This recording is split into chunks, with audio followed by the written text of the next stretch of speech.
Welcome back, students. Let us continue Chapter 5, Diversity in Living Organisms. In the introduction, we have understood what diversity is. Now we will move on to study classification of these diverse organisms. The Earth is a home to around 8 million known species. Some are similar in their body design but differ in their characteristics. Where do these millions of species come from? Time definitely has a role to play here.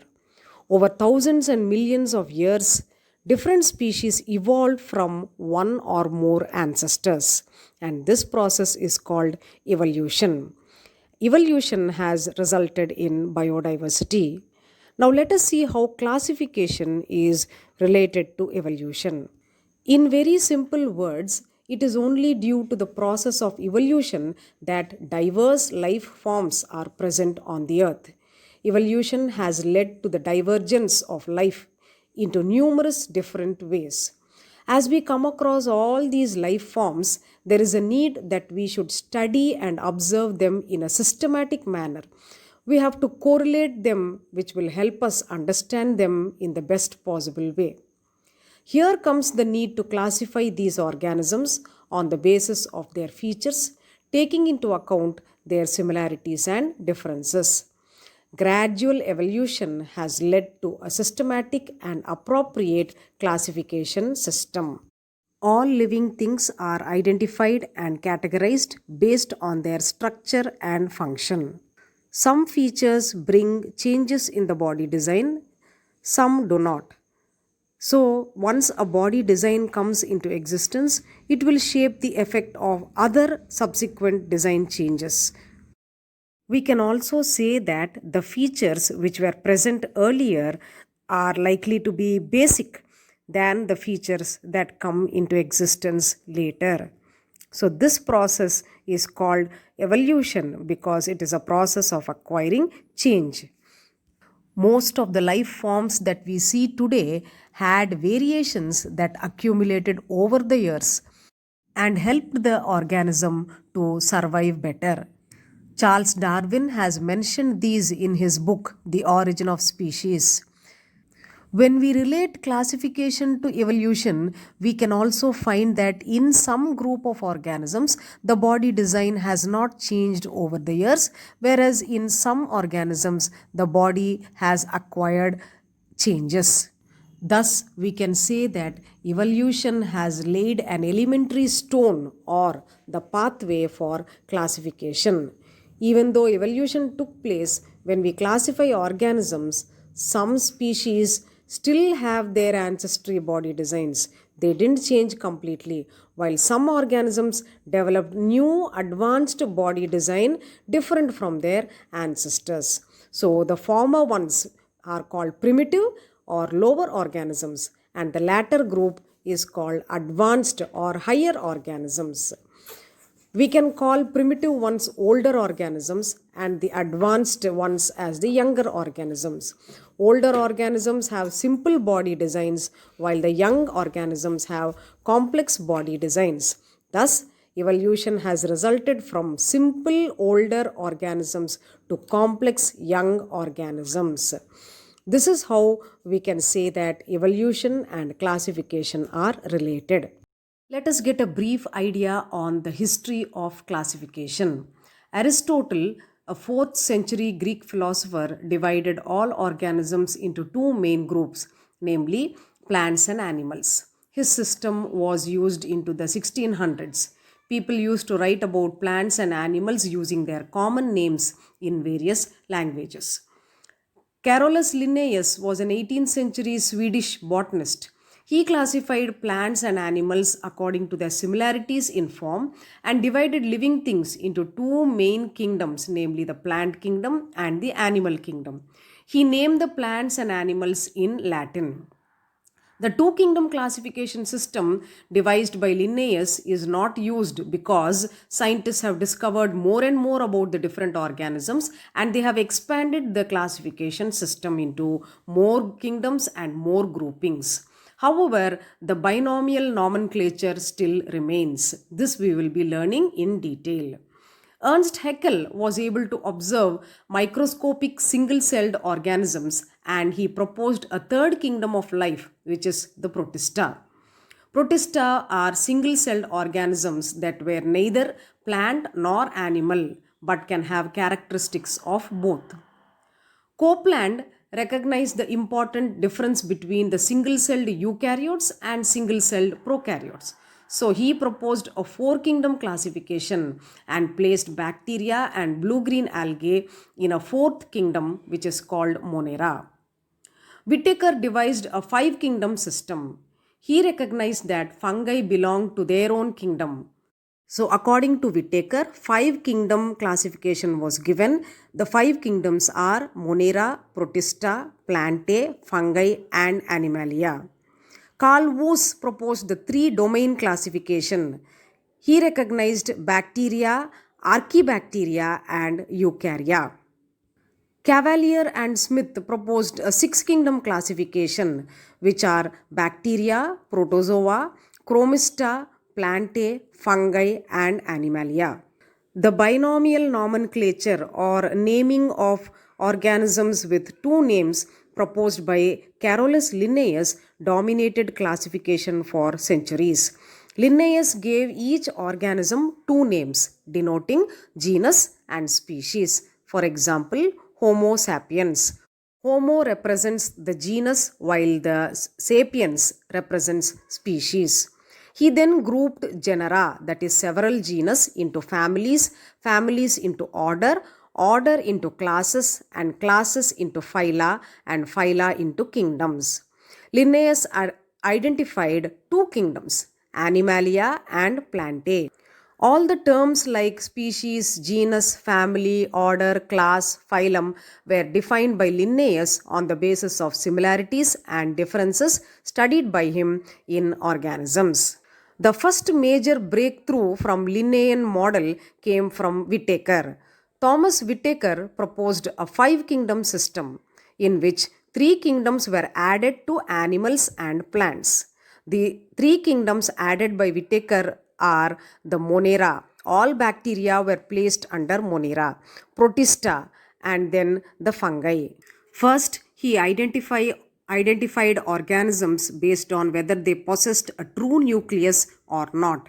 Those having a true nucleus were called eukaryotic or eukaryotes, and those which do not have a true nucleus were called prokaryotic or prokaryotes.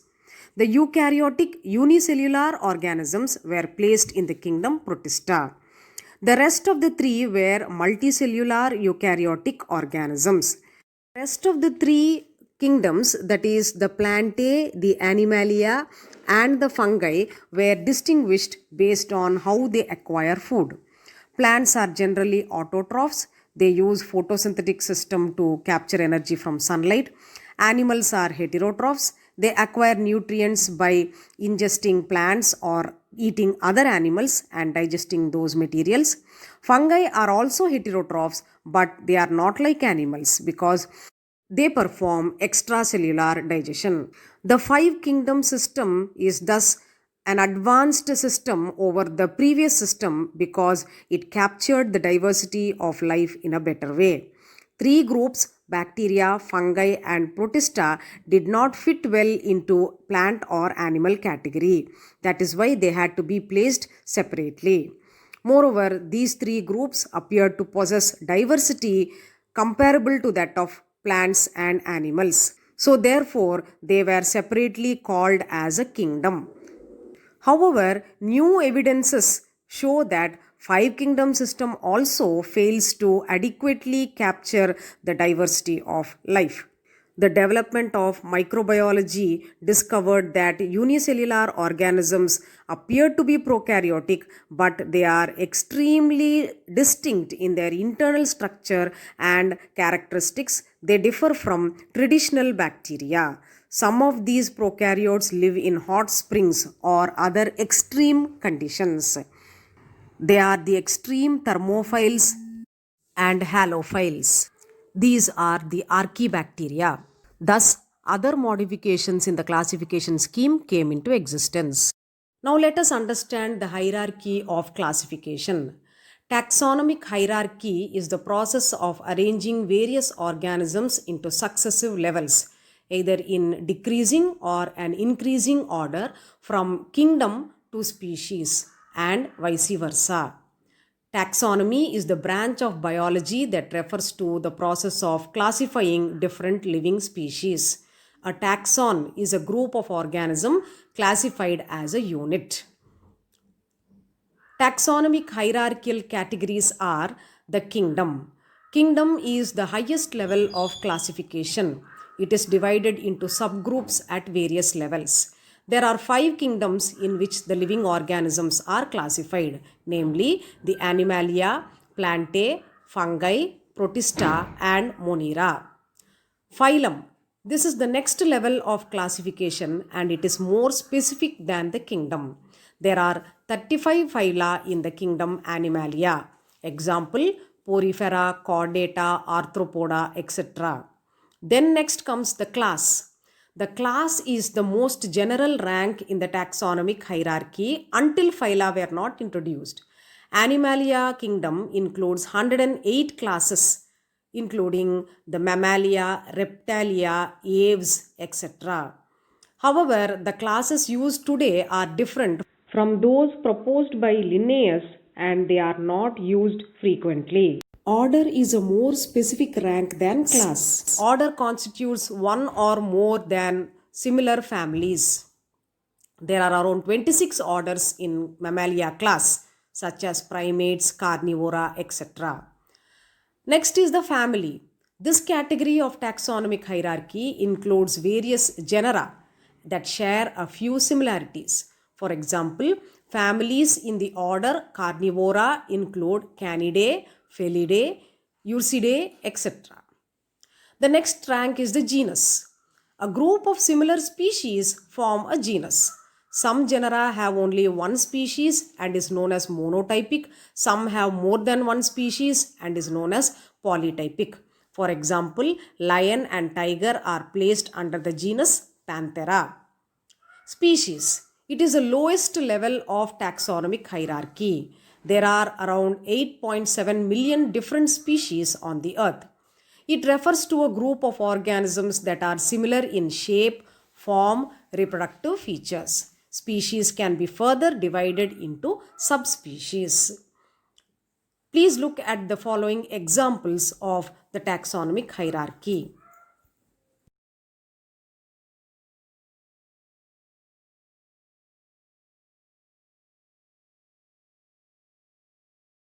Now let us study in detail about the 5 kingdom classification. The 5 kingdom system is the most common way of grouping living things. It is based on simple characteristics.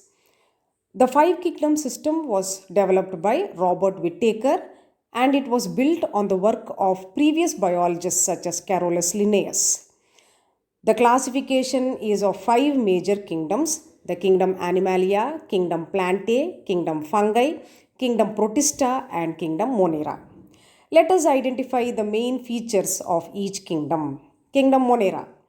Monera consists of prokaryotic unicellular organisms. There is no nuclear membrane or membrane-bound organelles. These do not have the chloroplast, Golgi bodies, mitochondria, or endoplasmic reticulum. Monera have a cell wall of protein and an additional polysaccharide compound, but it is not cellulose. They reproduce asexually by binary fission. The important examples of Monera are the archaea and the bacteria. Next comes the kingdom Protista. Protista are eukaryotic, but they may be unicellular or simple multicellular. They reproduce sexually or asexually. Important examples are the Plasmodium, the one which causes malaria, I think you know, amoeba and euglena. There are 2 major groups of protists, those which are similar to animal cells and those which are having plant-like cells. Next comes the kingdom Fungi. Fungi are eukaryotic organisms. They may be multicellular or unicellular. Mushrooms and molds are examples of multicellular fungi. Yeast is an example of unicellular fungi. All fungi have a cell wall made of chitin. They are non-motile, that is, they cannot move, they are not capable of movement. They consist of threads called hyphae. Fungi are heterotrophic organisms. That means they require organic compounds of carbon and nitrogen for their nourishment. They are important as decomposers and they are also called saprophytes. They can also be parasitic. They store carbon in the form of glycogen and not in the form of starch. Fungi reproduce sexually and asexually. An important example of a useful fungus is Penicillium. This is the one which is used to make penicillin one of the most powerful antibiotics. The next kingdom is kingdom Plantae. Organisms belonging to the plant kingdom are eukaryotic and multicellular. They have a distinct cell wall. The cell wall is made up of cellulose. Cells are organized into true plant tissues. Plants contain plastids and photosynthetic pigments such as chlorophyll. They are non-motile. Plants make their own food by photosynthesis and are therefore said to be autotrophic. They undergo sexual and asexual reproduction. They store food in the form of starch. Important examples of plants are the mosses, ferns, conifers, and flowering plants. Next is the animal kingdom. Members of the animal kingdom are eukaryotic and multicellular. They do not have cell wall or photosynthetic pigments. They have a cell membrane. They are mostly motile. They are heterotrophic. That means they must feed on other organisms and cannot make their own food. They reproduce sexually or asexually. Animals store carbon as glycogen and fat. Important examples of this kingdom include Porifera, which are the sponges, Cnidaria, which is the jellyfish, Nematoda, the nematode worms, Platyhelminthes, the flatworms, annelids, mollusks, Echinodermata, Arthropoda, Chordata, including all the vertebrates, fish, amphibians, reptiles, birds, and mammals. When you observe the kingdom Plantae, you can find several plants growing around you. Do you see seeds in all of these plants? Do you think grass produce seeds? You can name some plants that produce seeds, and I think by now you know which part of the plant produce the seeds. And all plants will not have a definite structure to produce the seeds. Plants are diverse in nature. The basis of classifying them is the way they acquire their food, the type of reproductive structures they have, the way they reproduce. Based on all these, plants are classified.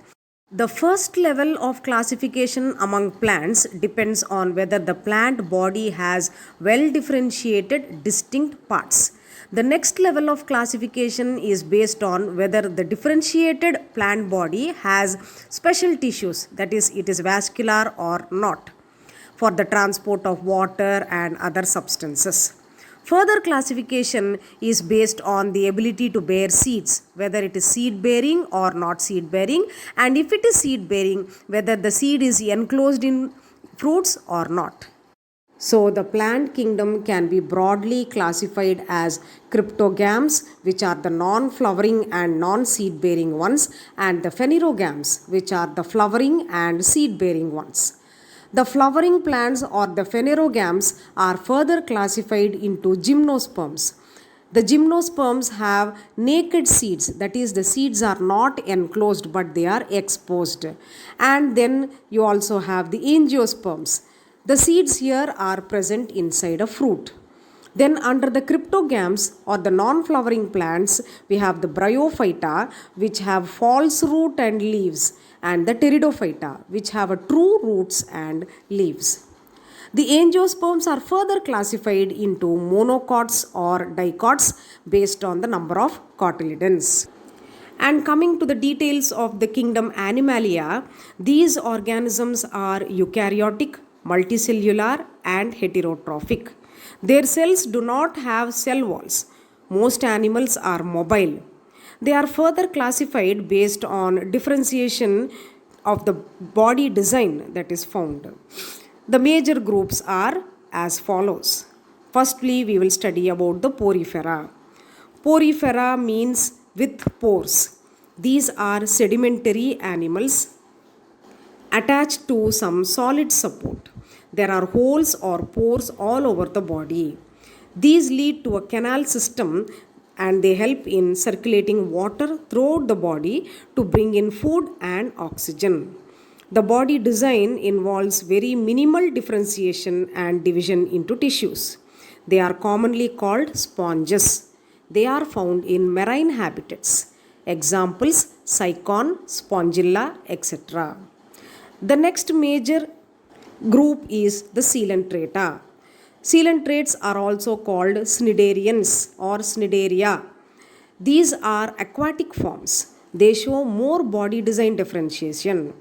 There is a cavity inside the body, and the body is made up of two layers of cells, therefore, they are called diploblastic. One outer layer is there that is called the ectoderm, while the other forming the inner layer is called the endoderm. Some live in colonies and some live in solitary or they live a solitary life. So those living in colonies, the example we have as the corals, and those living solitarily are the hydra, jellyfish, sea anemones. The next group is the platyhelminthes. Body of animals in this group is far more complex. The body is bilaterally symmetrical. That means the left and the right halves of the body have the same design. There are three layers of cells from which differentiated tissues can be made. So these organisms are called triploblastic because there are three layers of cells. This allows outside and inside body linings, and some organs are also made. The body is flattened dorso-ventrally, that is from top to bottom. So these animals are otherwise called flatworms. So they are flattened dorso-ventrally. They are free-living or parasitic. Examples are the planarians and the tapeworms. The next group is the nematoda. They are bilaterally symmetrical and they are triploblastic. That means they have three layers of cells. However, the body here is cylindrical. There are tissues, but there are no real organs. There is a sort of body cavity or a pseudocoelom. Pseudocoelom is a cavity partially lined with tissue derived from the mesoderm. It is pseudocoelom, which means false coelom. The nematodes are very familiar as parasitic worms causing diseases. Example, the worm causing elephantiasis or filariasis or the filarial worms, the Ocreria bancrofti. Worms in the intestines, the roundworms or the pinworms. The next group is the Annelida.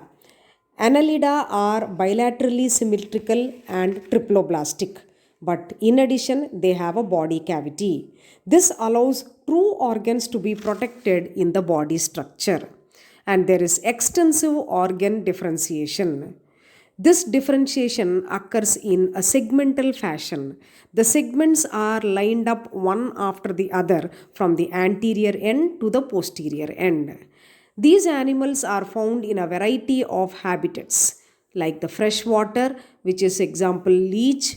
Then you have marine water organisms, which is the nereis, and the land ones, which is the earthworm.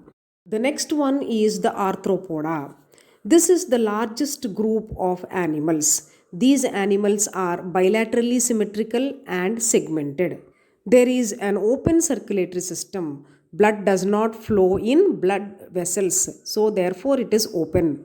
The coelomic cavity is filled with blood. These animals have jointed legs, and the word arthropod means jointed legs. Examples: prawns, butterflies, cockroaches, houseflies, etc. The next one is the mollusca. In this group, the animals are bilaterally symmetrical. The coelomic cavity is reduced. There is very little segmentation. They have an open circulatory system and kidney-like organs for excretion. There is a foot that is used for moving around. Examples: snail, octopus, and mussels. The echinodermata are spiny skinned organisms. They are exclusively free living marine animals. They are triploblastic and they have a coelomic cavity. They also have a water driven tube system that they use for moving around. They have hard calcium carbonate structures. They use these structures as skeleton. Examples starfish, sea urchins. The protochordata are animals which are bilaterally symmetrical. They are triploblastic and they have a coelom. In addition, they show new feature of a body design, namely the notochord. This notochord is present at some stages during their lives. The notochord is a long rod-like support structure. It runs along the back of the animal, separating the nervous tissue from the gut. It provides a place for muscles to attach for the ease of movement.